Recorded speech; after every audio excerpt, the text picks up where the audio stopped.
Australia ప్రధానమంత్రి Modi is boss అంటున్నాడు.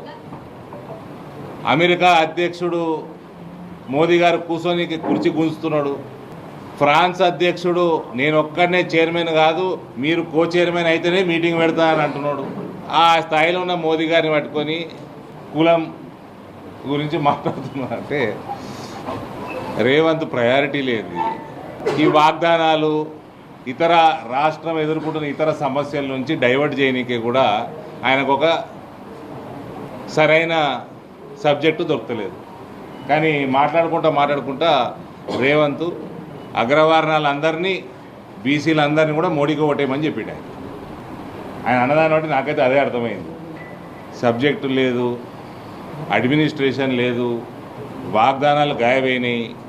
ఏదో సెన్సెస్ చేసిండు, ఆ సెన్సెస్లో 1 కోటి మంది ప్రజలు గాయమైపోయినరు.